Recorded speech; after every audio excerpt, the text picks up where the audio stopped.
नमस्कार, मैं शिखा। आप देख रहे हैं सी न्यूज़ भारत। वक्त हो गया है न्यूज़ बुलेटिन का। इस बुलेटिन में बात करेंगे बनासकांठा की, जहां सुईगाम में बीएसएफ द्वारा 7वें चरण के बूट कैंप का हुआ आयोजन। आगे चर्चा करेंगे झाबुआ की, जहां शासकीय पीएम श्री स्कूल में मनाया गया हिंदी दिवस। ऐसी तमाम खबरों पर चर्चा करेंगे विस्तार से।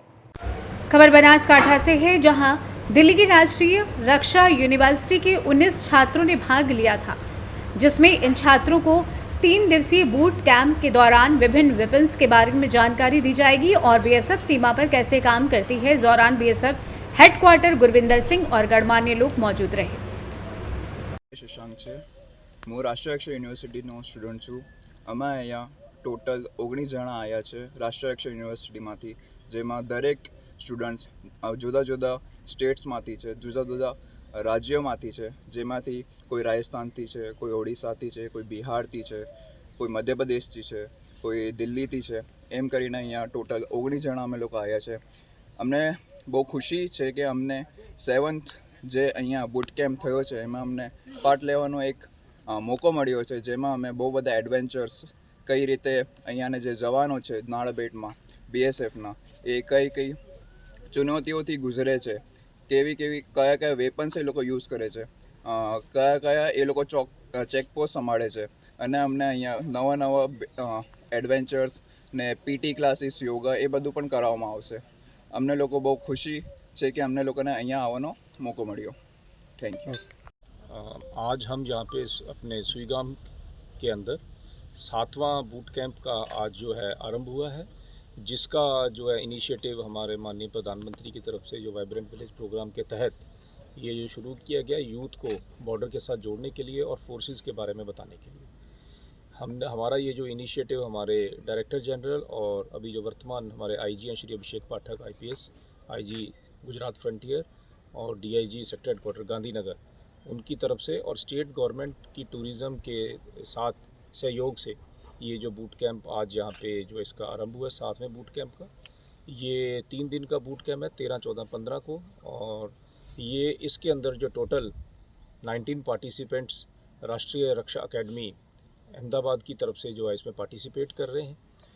इस कैंप के अंदर जो है हम जो स्टूडेंट्स हैं पार्टिसिपेट कर रहे हैं, उनको बेसिक फोर्स के बारे में, जो सोल्जरली स्किल्स हैं, फोर्स के बारे में, नॉलेज के बारे में बताएंगे। साथ में इनको जो है कॉन्फिडेंस कोर्स, साथ में जो अनआर्म्ड कम्बैट, बैनेट फाइटिंग और फोर्सेस के द्वारा यूज़ होने वाले विभिन्न प्रकार के वेपन्स हैं, उसके बारे में इनको बेसिक नॉलेज दी जाएगी। साथ ही साथ नाड़ाबेट के अंदर जो सीमा दर्शन प्रोग्राम है, उसमें बीएसएफ के जो द्वारा बीएसएफ के म्यूज़ियम्स हैं उनके वह इनको भ्रमण कराएंगे और बीएसएफ की पूरी हिस्ट्री के बारे में बताएंगे। और वहीं पे साथ जो है एडवेंचर टूरिज़्म के तौर पे जो उधर जो अलग अलग तरह के एडवेंचर एक्टिविटीज़ हैं वो करवाई जाएंगी। इनको इस पीरियड के दौरान बॉर्डर के ऊपर भी लेके जाया जाएगा और वहाँ पे बीएसएफ द्वारा कैसे जो है बॉर्डर को गार्ड किया जाता है, डोमिनेट किया जाता है, उसके बारे में बताया जाएगा। साथ ही साथ कुछ एक जो इक्विपमेंट्स जो यूज़ करते हैं डोमिनेशन के लिए, उनके बारे में भी इनको नॉलेज दी जाएगी। और साथ मैप रीडिंग के बारे में और जो है अदर थिंग्स के बारे में इनको इसके बारे में जानकारी दी जाएगी। आज ओपनिंग के दौरान जो बच्चों के साथ जो मेरा इंटरेक्शन हुआ, उसमें देखा कि बच्चे बड़े उत्साहित हैं इस प्रोग्राम में हिस्सा लेने के लिए। तो मैं चाहूँगा कि जो वो आए हैं ये इस 2-3 दिन का जो बूट कैंप है उसके अंदर वो ज़्यादा से ज़्यादा यहाँ पे सीख के जाएँ। और हमारा भी ये टारगेट रहेगा कि हम इनको ज़्यादा से ज़्यादा इसके बारे में, फोर्सेस के बारे में और विभिन्न जो है चीज़ों के बारे में, नेशनल सिक्योरिटी के बारे में इनको बता सकें। Thank you. जय हिंद। ओके। हम बॉर्डर सिक्योरिटी फोर्सेस और राष्ट्रीय रक्षा यूनिवर्सिटी के आभारी हैं। हम यहाँ 3 दिन के बूट कैंप के लिए आए हैं। हमें यहाँ बॉर्डर सिक्योरिटी फोर्सेस और जो जवान हमारे बॉर्डर पे हैं वो क्या क्या चुनौतियों को झेलते हैं, किन किन परिस्थितियों में यहाँ रहते हैं, देश की सेवा करते हैं, उससे रूबरू होने आए। हमें हर चीज़ की जानकारी दी जाएगी। बॉर्डर सिक्योरिटी फोर्सेस में किस किस तरीके के वेपन्स, किस किस तरीके के टेक्निक्स यूज़ होते हैं, किस किस तरीके के इक्विपमेंट्स हैं, what are the surveillance equipments that the border security forces are using, and it is majorly for the youth, कि आज की जो युवा पीढ़ी है उन्हें आके पता चले कि हमारी बॉर्डर सिक्योरिटी फोर्सेस बॉर्डर पे किन किन चुनौतियों से जूझती है। आपका नेम? मेरा नाम अली अहमद है, मैं राष्ट्रीय रक्षा यूनिवर्सिटी से हूँ। बनासकांठा भाबड़ से सी न्यूज़ संवाददाता सुनील भाई गोकलानी की रिपोर्ट। खबर दमोह से है, जहां भगवान श्री परशुराम जी जन्मस्थली जनापाव जगह जगह किया गया स्वागत। दमोह में भगवान श्री परशुराम जी की जन्मस्थली जनापाव के लिए एक विशाल वाहन यात्रा रैली जनापाव इंदौर के लिए निकली है। यह आयोजन श्रद्धालुओं और भक्तों के लिए एक महत्वपूर्ण कार्यक्रम है, जिन्होंने भगवान श्री परशुराम की जन्मस्थली के दर्शन करने के लिए वाहन रैली में भाग लिया। पंडित मनोज देवलिया ने बताया कि इस रैली का मुख्य उद्देश्य यह है कि भारत को हिंदू राष्ट्र घोषित किया जाए, गौ माता को राष्ट्र माता का दर्जा दिया जाए, गुरुकुलों की स्थापना की जाए, संस्कृत विद्यालयों में रिक्त पदों को शीघ्र भरा जाए और ईडब्ल्यूएस की वैधता बढ़ाई जाए। इस वाहन यात्रा का ब्राह्मण समाज और अन्य समाज के लोगों के द्वारा जगह जगह ऐतिहासिक स्वागत किया गया है। जा रहे हैं आप सभी लोग, किस उद्देश्य को लेकर जा रहे हैं और जाना पाव में क्या है? जाना पाव हम लोगों के लिए पृथ्वी में ही स्वर्ग है, जहाँ हमारे आराध्य ब्राह्मण कुलभूषण भगवान भृगुवंशी मुकुट परशुराम भगवान का जन्म हुआ। आज पूरी दुनिया में हर व्यक्ति अपने पंथ विचारधाराओं पर अपनी अपनी विचारधारा को जागृत कर रहा है, पर हमारी विचारधारा व्यक्तिगत नहीं है, संपूर्ण विश्व के कल्याण के लिए। जाना पाव में भगवान का जो जन्म है मानपुर में, तो वो एक सामान्य पुरुष नहीं थे, अवतारों में भी श्रेष्ठ अवतार थे, क्योंकि भगवान परशुराम जी ने व्यक्तिगत हित के लिए कुछ नहीं किया, संपूर्ण विश्व के कल्याण के लिए, अधर्मियों का मान मर्दन के लिए। एक प्रमाण मिलता है हमें, पूरे विश्व में संपूर्ण वसुधा के मालिक भगवान परशुराम ही हुए हैं, बाकी संसार में कोई पूरी पृथ्वी का मालिक नहीं हुआ है। भुजबल भूमि भूप बिन कीन्ही, विपुल बार मही देवन दीन्ही। अपने बाहुबल से अत्याचारियों का अंत करके संपूर्ण भारत भूमि को, संपूर्ण विश्व की भूमि को अपने अधीन कर लिया, परंतु भोग नहीं किया। उन्होंने योग्य व्यक्तियों को ढूंढ कर उस भूमि का पुनः दान कर दिया और स्वयं तपश्चर्या के लिए मंदराचल पर्वत में चले गए।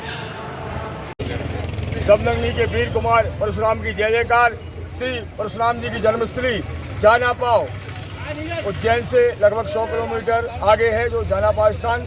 वहाँ पर आज दमोह संपूर्ण मध्य प्रदेश से एक विप्र बंधुओं का जत्था, सनातनी भाइयों का जत्था बाबा महाकाल के दर्शन करने के लिए उज्जैन और भगवान परशुराम जी की जन्मस्थली जाना पाव दर्शन करने के लिए जा रहा है। वामन द्वादशी श्री वामन प्रकट उत्सव महोत्सव के उपलक्ष्य में। दमोह से सी न्यूज़ संवाददाता संतोष मोदी की रिपोर्ट। धार जिले के जनपद पंचायत उमरबन के सीईओ काशीराम कानूड़े को लोकायुक्त इंदौर की टीम ने 25,000 की रिश्वत लेते रंगे हाथों गिरफ्तार किया है। डीएसपी लोकायुक्त इंदौर दिनेश चंद्र पटेल ने जानकारी देते हुए बताया कि ग्राम लुनहेरा बुजुर्ग की महिला सरपंच के पुत्र ने लोकायुक्त में शिकायत की थी कि पंचायत द्वारा कराए गए विकास कार्यों की जांच उसके पक्ष में करने के एवज में सीईओ उमरबन 50,000 रुपए की रिश्वत की मांग कर रहा है। दरअसल ग्राम पंचायत लुनहेरा बुजुर्ग के उप सरपंच ने पंचायत में किए कार्यों की जांच के लिए आवेदन दिया था, जिसकी जांच उमरबन जनपद सीईओ काशीराम कानूड़े और टीम को करनी थी। जहां सरपंच के पक्ष में करने के एवज में सरपंच के पुत्र गौरव वास्केल से 50,000 की मांग की गई थी, जिसकी शिकायत गौरव ने लोकायुक्त इंदौर को की। शिकायत के बाद आज लोकायुक्त इंदौर की टीम ने योजनाबद्ध तरीके से आवेदक गौरव को 25,000 रुपए की राशि देकर भेजा और जैसे ही गौरव ने रिश्वत के 25,000 रुपए सीईओ काशीराम कानूड़े को दिए, लोकायुक्त इंदौर ने सीईओ को रंगे हाथों गिरफ्तार कर लिया। फिलहाल लोकायुक्त इंदौर ने भ्रष्ट सीईओ के खिलाफ भ्रष्टाचार अधिनियम की धाराओं में प्रकरण दर्ज कर लिया है और आगे की कार्यवाही में जुट गई है। आइए जानते हैं शिकायतकर्ता सरपंच पुत्र गौरव वास्केल एवं डीएसपी लोकायुक्त इंदौर दिनेश चंद्र पटेल ने और क्या कुछ कहा। शिकायत पे आज बड़ी कार्रवाई हुई है, क्या कैसे क्या जानकारी मिली आपको? ये सब मेरा नाम गौरव वास्केल है। ग्राम पंचायत लुनहेरा बुजुर्ग, मेरी माँ फुलाबाई वास्केल सरपंच है और मैं उनका पुत्र हूँ। वह मेरी माँ कम पढ़ी लिखी होने के कारण उनका कामकाज मैं देखता हूँ। मेरी ग्राम पंचायत में जैसे गौशाला पाइपलाइन की गई है, जिसको मैंने 3,14,000 की स्वीकृत करवाया था और कार्य पूर्ण होने के बाद में सीईओ साहब द्वारा मुझे बार बार टोचन करके पैसों की मांग 5% के हिसाब से 15,000 रुपये की मांग करके बार बार परेशान किया जा रहा था, लेकिन मैंने वो पेमेंट नहीं देना। मैं तो स्पष्ट बताया कि साहब मेरे यहाँ ज़मीनी स्तर पे कार्य है, और गौ माता के लिए पाइपलाइन की गई है, मैं किसी भी प्रकार से पैसे नहीं दूंगा। तो उन्होंने उप सरपंच से मिलकर मेरे खिलाफ एक पत्र दिलाया जनपद में, और जनपद में एक पत्र दिया उप सरपंच ने। उसके बाद में कुछ ही दिनों में बहुत ही जल्दी मेरे खिलाफ नोटिस चलाई जाकर गठित की है। उसके उपरांत मुझे बार बार फ़ोन लगा के बुलाया गया है कि तुम्हारी शिकायत है तो तुम जल्दी में तो, अन्यथा तुम्हारे ऊपर कार्रवाई की जाएगी। मैंने 1-2 बार मिला नहीं, उसके बावजूद मेरे बुलाया तो मैंने 50,000 रुपये की उनने मांग की थी, तो 25,000 रुपये मैंने दिया, और आज लोकायुक्त टीम उनके ऊपर छापे रंगे हाथ पकड़ लिया। आपका नाम? गौरव वास्केल। ग्राम पंचायत कौन सी? ग्राम पंचायत लोनेरा बुजुर्ग, जनपद पंचायत उमरबंद, तहसील मनोहर, जिला धार। आगे की प्रोसेस सर? आगे अनुसंधान कर साक्ष्य एकत्रित किए जाएंगे और साक्ष्य के आधार पर चालानी कार्रवाई की जाएगी। तो ये साक्ष्य को सत्यापित करने में कितना समय लगेगा सर पूरी टीम को? अभी तो महीने 2 महीने 4 महीने तो जांच पे डिपेंड है, जिससे जानकारी जितनी जल्दी आ जाती है उतनी हम जल्दी कर देंगे। जब तक के लिए जो आज रंगे हाथ धराए सीओ जी, उनका कार्यकाल क्या रहेगा सर? अब ये तो उनके जिला पंचायत सीओ और कलेक्टर साहब पे है, हम उनको सूचना देंगे कि हमने इनके खिलाफ FIR पंजीबद्ध कर इनको रंगे हाथ पकड़ा है, आगे की कार्रवाई वो करेंगे। सर और भी जनपद के कई अधिकारी कर्मचारी का ऑडियो वायरल भी हो सर रिश्वत को लेकर, तो उसमें सर क्या कहना है आपका? हमारे पास जो भी शिकायत करेगा तो हम जरूर कार्रवाई करेंगे, हम शिकायत के बगैर कार्रवाई नहीं करते।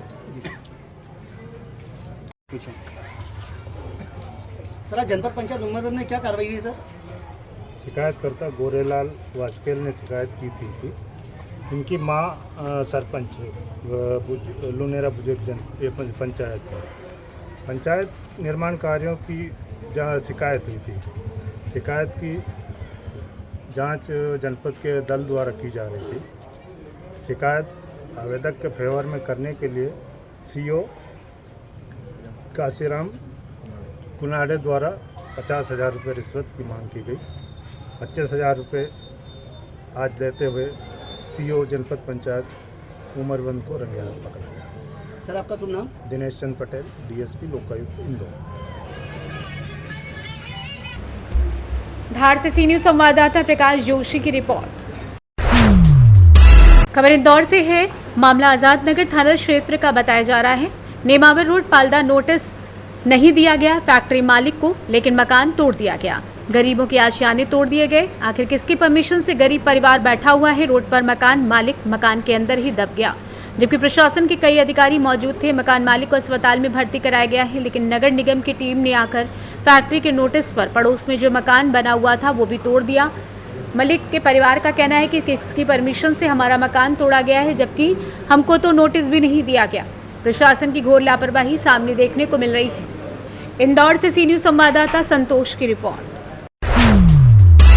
खबर झाबुआ से है। संकुल प्राचार्य रमेश कुमार चौरसिया के मार्गदर्शन में झकनावदा PM श्री स्कूल परिसर में हिंदी दिवस के उपलक्ष्य में कई आयोजन आयोजित हुए, जिसमें शिक्षक हेमेंद्र कुमार जोशी ने छात्रों को बताया कि 14 सितंबर 1949 को हिंदी को औपचारिक भाषा का दर्जा दिया गया था। इसके बाद से ही भाषा के विस्तार और लोगों को इसका महत्व समझाने के लिए 14 सितंबर को हिंदी दिवस के रूप में मनाया जाने लगा। भारत के लिए हिंदी सिर्फ एक भाषा नहीं, बल्कि देश की सांस्कृतिक विरासत और एकता का प्रतीक भी है। इस अवसर पर स्कूली छात्रों ने हिंदी गीत की प्रस्तुतियां दी। वहीं शिक्षकों ने भी गजल के माध्यम से छात्रों को हिंदी का महत्व बताया। इस अवसर पर वरिष्ठ भाजपा नेता पारस कोडिया, मोनू सोलंकी, दीपिका माली, शिवानी चौहान, रितिका माली, आरती मिस्त्री, शिवानी राठौर मुख्य रूप से उपस्थित रहे। झाबुआ से सी न्यूज़ संवाददाता मनीष कुमट की रिपोर्ट। फिलहाल इस बुलेटिन बस इतना ही। देश दुनिया की तमाम बड़ी खबरों के लिए आप देखते रहें सी न्यूज़ भारत।